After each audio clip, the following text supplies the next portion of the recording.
اسے جلد بوڑھا کر دے گا، وہ شرابی ہو جائے گا اور گلیوں میں پھرا کرے گا۔ اس کا گلٹ ایک دن اس کی جان لے لے گا۔ اس کا دل کیا وہ نمل کو گلے لگا کر پھوٹ پھوٹ کر روئے، لیکن شایان کے ڈر سے وہ چند قدموں کے فاصلے پہ کھڑا تھا اور نمل اسی خاموشی کو دیکھ رہی تھی۔ یہ تمہیں کیا ہو جاتا ہے؟ بار بار پوز کیوں ہو جاتے ہو؟ سب ٹھیک تو ہے نا؟ احمد نے سر ہلایا۔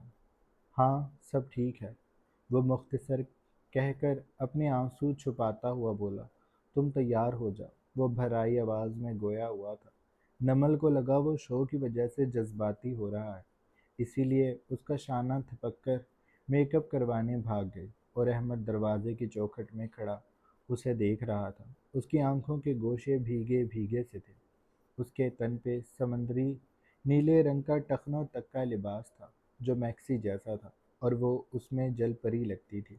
اس کے سیاہ بال شانوں پر بکھرے تھے، آنکھوں میں کاجل کی دھار تھی، پلکیں خمدار سی آنکھوں پہ چلمن جیسی لگتی تھی، ہلکا دھوئیں جیسا آئی شیڈو جنہیں اسموکی آئیز کہا جاتا ہے، ویسی آنکھیں، اور گال پہ بلیشر جس سے گال اور بھی گلابی ہو گئے تھے، لبوں پہ تیز رنگ کی لپسٹک، کھلے بال آبشار کی مانند بہتے شانوں پہ ڈلے تھے۔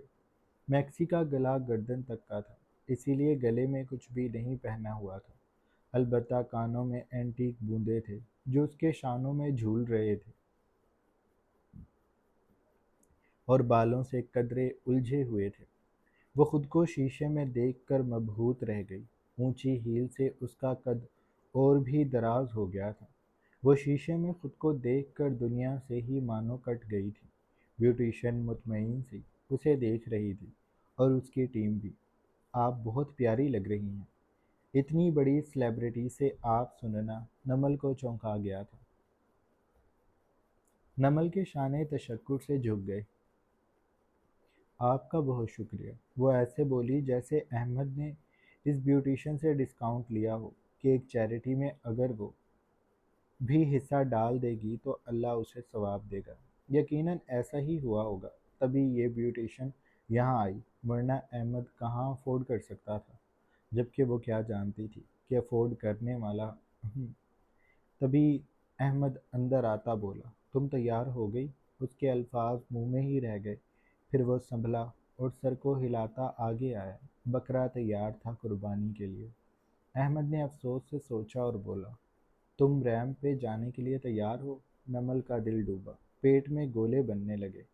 تیار تو ہوں، لیکن وہاں کتنے لوگ ہوں گے؟ احمد نے برجستگی میں کہا۔ ایک نمل حیران ہوئی، مطلب؟ احمد فوراً سنبھلا، 100 تو ہوں گے۔ نمل نے دل کو تھام لیا، اتنے سارے لوگ؟ وہ بولی اور گہرے گہرے سانس لینے لگی، پھر پوچھا، باقی ماڈلز نہیں آئیں؟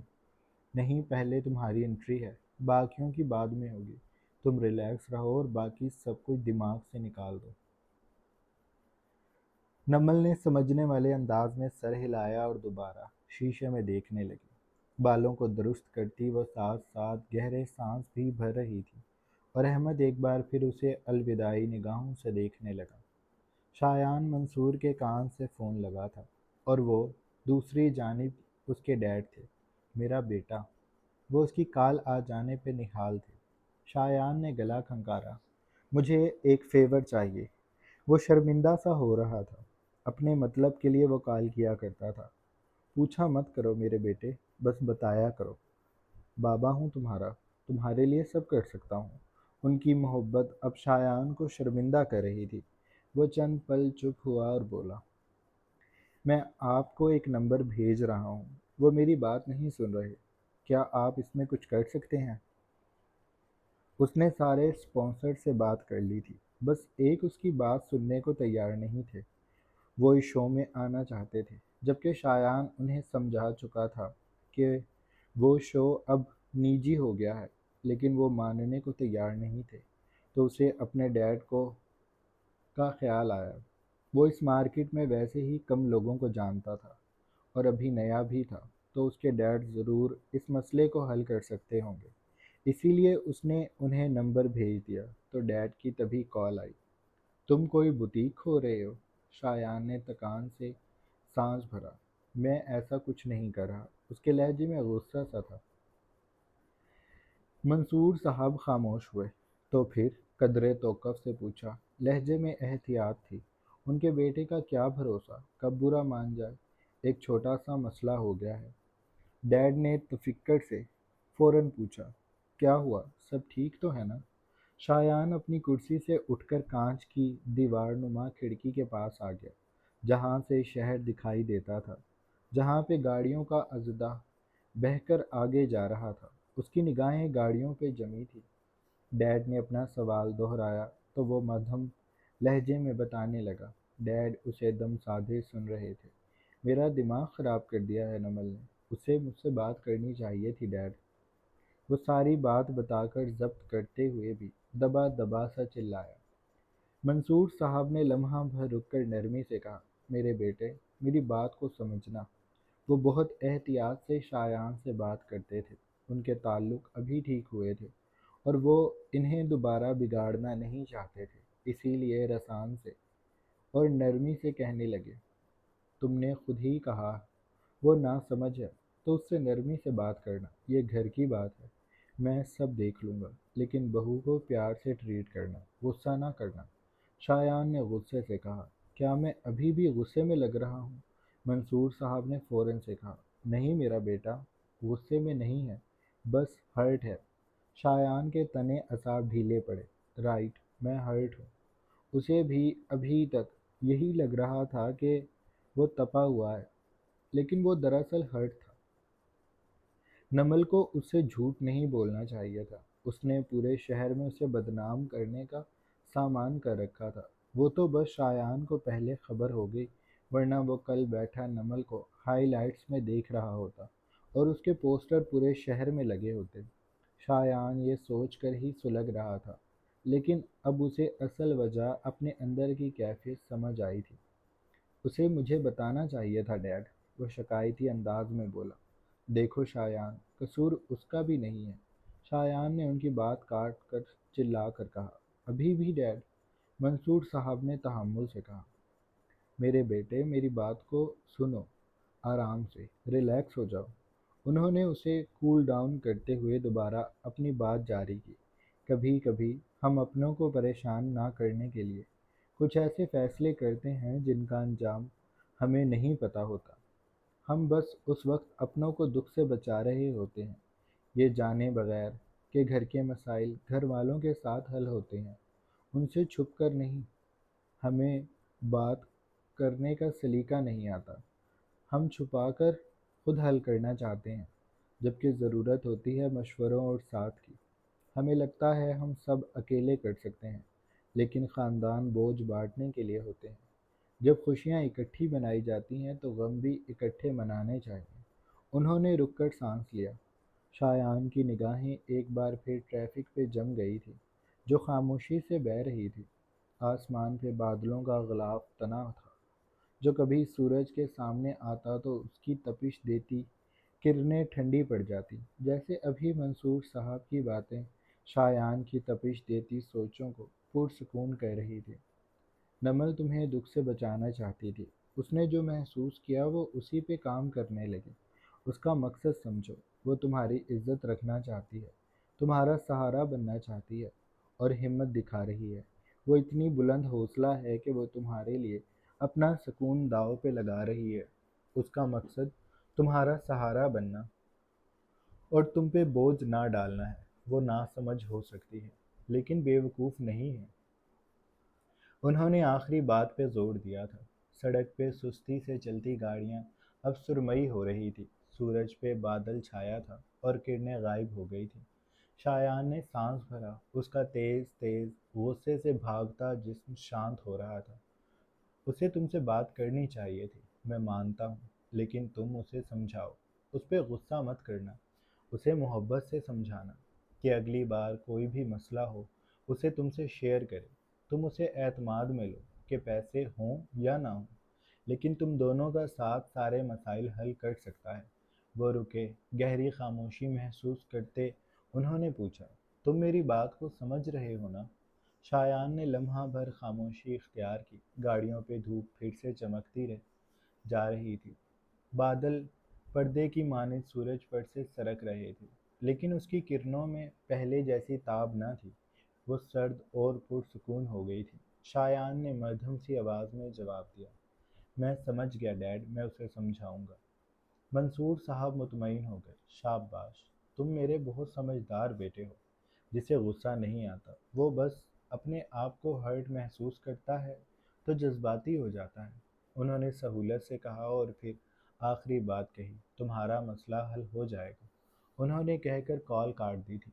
شایان نے فون کو جیب میں ڈالا اور کانچ کی دیوار پہ ہاتھ پھیلا کر پانچوں انگلیاں رکھیں۔ ٹریفک ویسی ہی تھی، کرنیں بھی ویسی ہی تھی، لیکن تپش کم تھی، پر ٹھنڈی نہیں ہوئی تھی۔ ہلکا سا سکون آیا تھا جو کہ ناکافی تھا۔ میں اسے پیار سے تو سمجھاؤں گا ہی، لیکن وہ سزا کی بھی مستحق ہے، اور سزا بھی ایسی ہوگی کہ وہ یاد رکھے گی۔ محبت ہی کروں گا، مار پیٹ تو کر نہیں سکتا، بس محبت کروں گا، محبت سے ماروں گا۔ اس کے لبوں پہ پھیلتی مسکان اگر نمل دیکھ لیتی تو اس کی رگوں کا خون جم جاتا۔ شایان نے پلٹ کر سفید دیوار پر لگی گھڑی کو دیکھا اور پھر وہ زیر لب بولا، شو ٹائم شروع ہوتا ہے۔ وہ کہہ کر پلٹا، اپنا سیاہ کوٹ اٹھایا، سیاہ شرٹ پہ پہنتا وہ آنکھوں پہ گلاسز لگاتا پر اعتماد مضبوط قدموں سے کیبن سے نکل گیا۔ شایان لفٹ میں سوار ہوا۔ لفٹ کے دروازے بند ہو گئے۔ وہ فون پہ احمد سے رابطے میں تھا۔ احمد اسے ساری صورتحال بتا رہا تھا اور وہ ہنکارا بھر رہا تھا، سپاٹ چہرے کے ساتھ۔ نمل نے خود کو آئینے میں دیکھا، پھر پلٹی اور احمد سے آنکھوں ہی آنکھوں میں پوچھا کہ کیا وہ چلی جائے؟ احمد نے سر ہلا دیا تو وہ میک اپ روم سے باہر نکل گئی۔ گاڑی تیزی سے سڑک پر دوڑ رہی تھی، پھر وہ 5 منزلہ عمارت کے سامنے رکی۔ شایان منصور سیاہ 3 پیس پہنے، سیاہ گلاسز لگائے اس میں سے نکلا۔ گارڈ کی طرف چابی اچھالتا وہ بڑے بڑے ڈگ بھرتا عمارت میں داخل ہو گیا۔ پھر وہ راہداری کے بعد لفٹ سے ہوتا ایک اور راہداری میں چلتا اس حال تک پہنچ گیا جہاں شو ہونا تھا۔ باہر احمد کا نام اور اس کا ریفرنس درج تھا۔ شایان نے اس کاغذ کو نوچا اور مٹھی میں بھینچ کر اسے اچھالتا اندر داخل ہو گیا تھا۔ سپاٹ لائٹس روشن تھی، اونچی آواز میں میوزک چل رہا تھا۔ نمل اندر سے کانپ رہی تھی، لیکن خود کو کمپوز کر کے وہ ریمپ سے کچھ دور رکی، گہرا سانس لیا اور پھر پہلوؤں پہ ہاتھ جماتی وہ گردن اکڑا کر آگے بڑھی۔ اسے امید تھی حال کھچا کھچ بھرا ہوا ہوگا، لیکن وہ خالی تھا۔ جیسے جیسے وہ آگے بڑھتی جا رہی تھی، اس کے ماتھے پہ ناسمجھی بھری شکنیں ابھر رہی تھیں۔ سارا حال خالی تھا، لیکن نہیں۔ تبھی اس کی نگاہ پہلی قطار کی نشستوں پر بیٹھی شخص پہ پڑی اور وہ اچانک سے دھک سے رہ گئی۔ اس نے اپنی آنکھیں مس لیں۔ اسے یہاں شایان کیوں دکھائی دے رہا ہے؟ وہ سوچنے لگی۔ تبھی اس کے سامنے موجود شخص کو کھڑے ہوتے دیکھا۔ وہ ساکت و جامد وہیں رک گئی، جیسے دنیا تھم گئی تھی۔ باہر شاید لہکتے درخت اور آسمان میں اڑان بھرتے پرندے بھی ساکت ہو گئے ہوں۔ دنیا کا ہر شور اور گردش سب کچھ رک گیا ہو۔ نمل کا سانس بھی رک گیا تھا۔ شایان ایک ایک سیڑھی چڑھتا ریمپ پہ آگے آیا۔ اس کے ریمپ پہ آتے ہی سفید روشنیاں بھاگ کر اس کے وجود کو اپنے ہالے میں لے لی۔ وہ نمل کے سامنے آ گیا تھا۔ سفید روشنی اب ان دونوں پہ ٹھہری تھی۔ شایان نے نگاہوں سے گلاسز اتارے اور سلگتی ہوئی نگاہیں نمل پہ ڈالی۔ رک کیوں گئی؟ کرو جو کرنے کے لیے اتنے دنوں سے مجھ سے جھوٹ بول رہی تھی۔ اس کے لہجے میں برہمی اور اشتعال تھا۔ وہ غصہ نہیں کرنا چاہتا تھا، لیکن یہاں وہ بے بس ہو رہا تھا۔ نمل کو اس روپ میں نہ جانے کون کون سی نظریں دیکھتی۔ اس کا سوچ کر ہی خون جل رہا تھا، ابال سے اٹھ رہے تھے، اس کی رگیں تن رہی تھیں۔ نمل کا حلق خشک پڑ گیا۔ وہ کچھ کہنے یا ہلنے کی بھی حالت میں نہیں تھی۔ شایان، وہ بدقت کہہ سکی۔ اس نے کانپتی انگلیاں اٹھا کر شایان کا چہرہ ایسے چھوا جیسے وہ ابھی تک اسے گمان سمجھ رہی ہو، لیکن شایان حقیقت بنا اس کے سامنے تھا۔ نمل کا سر چکرا گیا۔ وہ پلٹ کر بھاگنا چاہتی تھی لیکن اس کی ہیل مڑی اور وہ گرتی گرتی بچی۔ شایان نے اسے اپنی باہوں میں بھر لیا تھا، اس کی نگاہیں ویسی ہی لو دیتی اس پہ جمی تھی۔ بھاگ کر تم کہیں نہیں جا سکتی، کوشش بھی مت کرنا۔ اس نے نمل کو سہارا دے کر سیدھا کیا اور اس کے دونوں شانوں کو دبوچتا وہ غرایا۔ تم وہ سارے کپڑے ایک ایک کر کے پہنو گی، ریمپ پہ واک کرو گی، میں تمہیں دیکھوں گا، اور غلطی مت کرنا، یہ تمہاری سزا کی شروعات ہے۔ وہ 100 کپڑے تم پہن کر ریمپ پہ واک کرو گی۔ تمہیں بہت شوق چڑھا ہے نا ماڈل بننے کا، تو اپنے شوہر کے سامنے وہ سارے کپڑے پہن کر آؤ۔ یہ سارا شو میں خرید چکا ہوں، اب تم میرے لیے مجھے خوش کرنے کے لیے یہ سب کرو گی۔ اس نے نمل کی آنکھوں میں اپنی سلگتی آنکھیں گاڑ کر چبا چبا کر کہا تھا۔ اس کی انگلیاں نمل کے گوشت میں پیوست ہو رہی تھی۔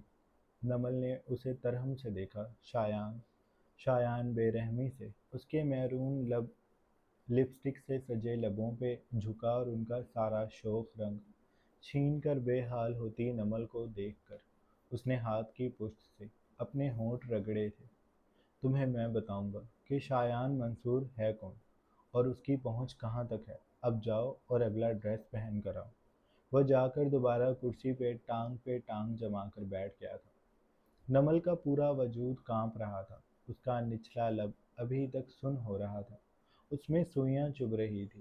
نمل کی آنکھیں تبھی بھیگ گئیں، وہ بہتی آنکھوں سے شایان کو دیکھتی رہی، لیکن شایان نے جیسے قسم کھا لی تھی کہ وہ رحم نہیں کرے گا، اسی لیے اسے گھورتا رہا اور نمل کو مجبوراً پلٹنا پڑا۔ جاری ہے۔ تو یہ تھی ہماری آج کی ایپیسوڈ، آئی ہوپ آپ لوگوں کو اچھی لگی ہوگی۔ اگر آپ کو قسط اچھی لگی ہے تو آپ چینل کو لازمی سبسکرائب کر لیں، بیل آئیکن کے بٹن کو بھی پریس کر لیں تاکہ نئے آنے والی ویڈیوز آپ لوگوں کو بآسانی ملتی رہیں۔ اپنا ڈھیر سارا خیال رکھیے گا، بہت جلد ایک نئی قسط کے ساتھ حاضر ہوں گے۔ اللہ حافظ۔